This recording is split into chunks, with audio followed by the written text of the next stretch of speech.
कृष्ण है। प्रभु जी। यस प्रभु जी, हरे कृष्णा। प्रभु जी, पीछे के प्रयाग से मेरा पीछे के पैराग्राफ से मेरा प्रश्न है कि जैसे वैष्णव भक्तों का कर्तव्य बनता है कि वह प्रचार के माध्यम से प्रचार करे और कृष्ण भावना भावित लोगों को बनाए। तो किस अवस्था में एक वैष्णव प्रचार करेगा और किस अवस्था में जो संसारी लोग हैं उससे भक्त बनेंगे? अगर वैष्णव मतलब अपनी अवस्था में क्या होना चाहिए वो? किस अवस्था में प्रचार करेंगे ये बोल रहे हैं आप? हाँ जी प्रभु जी। हाँ। देखिए, अवस्था ऐसी होनी चाहिए जैसे कि चैतन्य महाप्रभु ने कहा है ना कि मेरी आज्ञा है कि आप प्रचार करो। तो जब कोई, चूंकि चैतन्य महाप्रभु तो है नहीं, उन्होंने कह दिया, इसका अर्थ ये नहीं है कि हम जो है चैतन्य महाप्रभु ने कह दिया तो हम प्रचार करना शुरू कर दें। हमें जो हमारे गुरु हैं, जो शिक्षा गुरु हैं, दीक्षा गुरु हैं, और उनका आदेश आता है, क्योंकि वो आपकी योग्यता को जानते हैं अच्छी तरह से कि आप प्रचार करने में सक्षम है या नहीं है ना।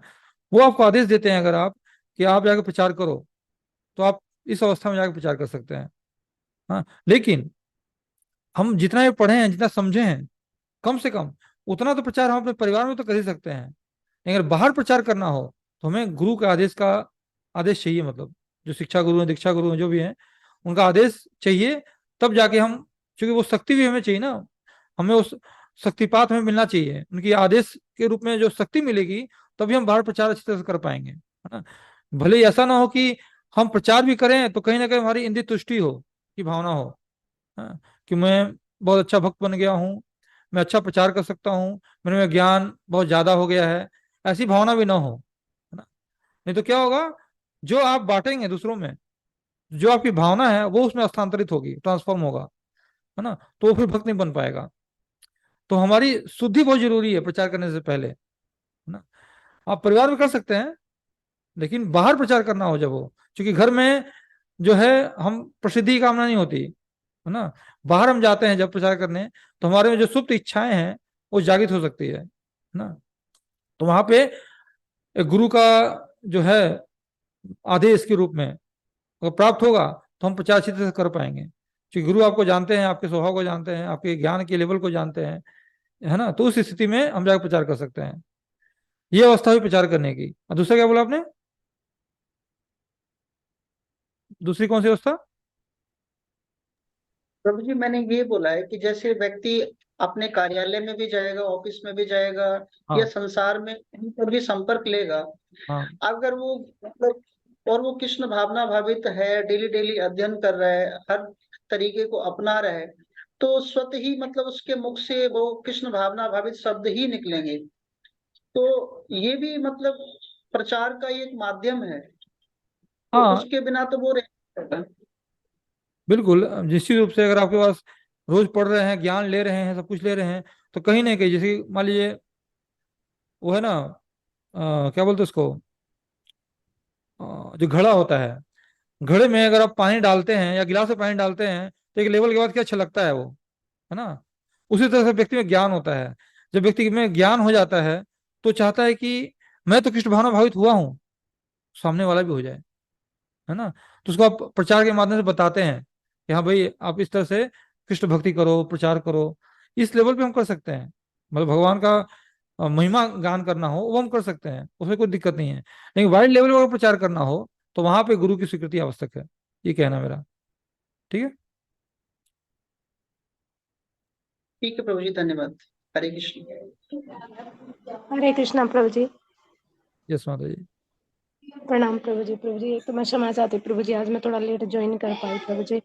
और प्रभु जी, मेरा ना एक प्रश्न है प्रभु, जैसे अभी सतीश यादव प्रभु जी ने पूछा है, तो प्रभु जी मेरा भी क्वेश्चन यही है कि अगर हम जैसे अपने आसपास में प्रचार करें, जैसे आपने घर को बताया कि हम घर तक कर सकते हैं, लेकिन जैसे अब हमारे पास कोई भी आता है, तो क्या हम उसको बता सकते हैं या नहीं बता सकते? हाँ, आपके पास कोई आता है पूछने के लिए कि मुझे भक्ति सीखनी है, भक्ति करनी है, तो वहां बिल्कुल बता सकते हैं। लेकिन जब बात खुद की हुई, मतलब जाने की, बाहर प्रचार करने की, कि जाओ प्रचार करो, मतलब प्रवचन करो, बताओ लोगों को, उस केस में गुरु की स्वीकृति आवश्यक है ना। अब मान लीजिए आप, गुरु ने बोला कि जाओ गीता बांटो, तो आप गीता बांटते हैं, गीता के माध्यम से बोलते हैं, तो ठीक है, क्योंकि उसके उसमें स्वीकृति छिपी हुई है। गीता बांटना तो क्या, गीता क्यों लेगा कोई? जब आप बताएंगे गीता के बारे में, कुछ ज्ञान देंगे, तभी तो गीता लेगा ना वो। वहां तो ठीक है, वो कर सकते हैं आप। लेकिन हम देखते हैं ना हमारे जीवन में भी कई, जैसे कि जितने भी चैतन्य महाप्रभु का जो वो थे, अनुचर थे, जो शिष्य थे, उन्होंने अलग अलग लोगों को अलग अलग उपदेश दिया चैतन्य महाप्रभु ने ना। सनातन गोस्वामी और रूप गोस्वामी को, जीव गोस्वामी को उन्होंने बोला कि आप प्रचार करो। लेकिन एक वो थे, एक और भक्त थे ना, क्या नाम था उनका, उन्होंने उसको बोला कि संन्यास ले लो ना। उनको उन्होंने बोला, ये नहीं बोला कि आप प्रचार करो, है ना। तो एक गुरु को पता होता है कि किसको प्रचार करने के लिए देना है, किसको अपने साधना करने के लिए कहना है ना। तो गुरु को पता होता है, गुरु को वो चीज ज्ञात होता है। इसीलिए हमें गुरु की स्वीकृति आवश्यक, अगर आपको प्रचार करना है, तो एक तो गुरु के मन में वो बात डालिए कि हाँ मुझे प्रचार करना है। तो गुरु आपको फिर आदेश देंगे, आज्ञा देंगे, तो आप प्रचार करने करिए। कहीं ऐसा ना हो कि हमारे में वो भावना हो ना, नाम की, पूजा की, प्रतिष्ठा की, अगर ऐसी भावना है तो प्रचार फिर गलत हो जाएगा, ये मेरा कहना। तब कोई भक्त नहीं बन पाएगा आपका। तो प्रचार के लिए वैष्णव सेवा आवश्यक है। ये भावना हो कि भगवान की सेवा करनी है, ये आवश्यक है। सुप्त इंद्रिय तृप्ति की भावना ना हो, नहीं तो फिर गड़बड़ हो जाएगा। वो थे मेरे ख्याल से रघुनाथ दास गोस्वामी थे शायद वो, जिनको चैतन्य महाप्रभु ने कहा था कि आप जो है साधना करो, संन्यास लो। उन्होंने प्रचार करने का उपदेश नहीं दिया, क्योंकि सनातन को, रूप को और जीव गोस्वामी को उन्होंने बोला प्रचार करो। तभी उन्होंने बड़े बड़े ग्रंथ लिखे, सनातन गोस्वामी ने, रूप गोस्वामी ने। क्योंकि प्रचार का एक साधन है ये, लेखनी हुई ग्रंथों को लिखना भी प्रचार का साधन है ना। तो उन्होंने वो बात उनमें समझी होगी चैतन्य महाप्रभु ने, कि इनमें वो बात है ना। जबकि उन दूसरे को, रघुनाथ दास गोस्वामी, उन्होंने बोला कि नहीं आप प्रचार, आप साधना करो। तो इसलिए गुरु को के हमें सम्मुख होकर प्रचार करना चाहिए, मतलब ये मेरा कहना है। अगर कोई गुरु कहते हैं कि आप जैसे कोई होता है ना, गुरु बोलते हैं कि आप ये सेवा करो मंदिर में जाकर, हाँ, उनको पता है कि ये सेवा के योग्य है, तो ये सेवा कर सकता है। सेवा भी प्रचार है, लेकिन एक प्रचार हुआ शास्त्रों को के बारे में बताना, लोगों को भगवान की महिमा के बारे में बताना, हाँ, तो वो एक अलग प्रचार हो गया, है ना। प्रचार के बहुत से अलग अलग माध्यम है ना। चार तरह से प्रचार भी होते हैं। जिस तरह से हमारे वर्णाश्रम धर्म में ब्राह्मण, क्षत्रिय, वैश्य, शूद्र है ना, उसी तरह से भगवान के क्षेत्र में भी चार तरह से प्रचार होता है। ब्राह्मण का कार्य क्या है? जो ऊपर का पार्ट है, गर्दन से ऊपर का पार्ट, वो ब्राह्मण है, तो मुख से बोलना, हाँ, वो भगवान को महिमा का गान करना, वो ब्राह्मण का कार्य है। क्षत्रिय प्रबंधन का कार्य जो है, हाँ, कि मंदिर की व्यवस्था करना, मंदिर की देखभाल करना, ये प्रबंधन के अंतर्गत आता है, ये क्षत्रिय कार्य है। हाँ?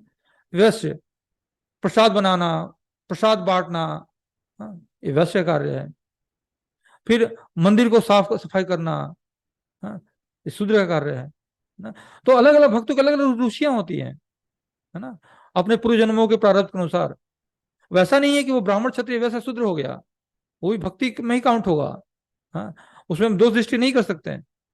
लेकिन कई लोग होते हैं भक्त जो सेवा करना ही पसंद करते हैं, तो जो सेवा करना पसंद करते हैं उनको बोलो आप प्रचार करो, तो प्रचार नहीं कर पाते वो, हाँ। तो ये सब चीजें गुरु को पता होता है, जो आपके वरिष्ठ वैष्णव, उनको पता होता है कि इसकी रुचि कहाँ पे है। और जब रुचि पता होती है तो उसके अनुसार वो सेवा देता है, जो गुरु सेवा देते हैं उस भक्त को, और तब वो भक्त अच्छे तरह से प्रचार कर पाता है। तो कहने का तात्पर्य यही है कि हम प्रचार जो भी करें वो गुरु, किसी गुरु का अधीनस्थ होकर करें, है ना। तब हम जो है भक्ति में ज्यादा सफलता प्राप्त कर पाते हैं, है ना। नहीं तो क्या होगा, हम फिर उस काम को, उस सेवा को बोझिल समझने लगेंगे फिर, तो ये तो मेरे योग्य सेवा नहीं है, हाँ, तो उससे दूर दूर भागेगा वो उसका परफॉर्मेंस जो है घट जाएगा उसका, है ना?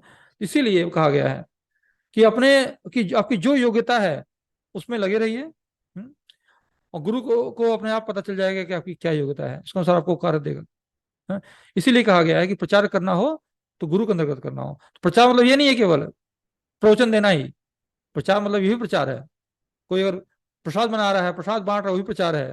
कोई मंदिर सेवा कर रहा है, मंदिर बहार रहा है, गुहार रहा है, सफाई सफाई कर रहा है, वही प्रचार है। मंदिर का प्रबंधन कर रहा है, कीर्तन के लिए कोई जा रहा है मान लीजिए, कोई प्रवचन के लिए जो साज सज्जा व्यवस्था करनी है वो कर रहा है, वो भी प्रचार है।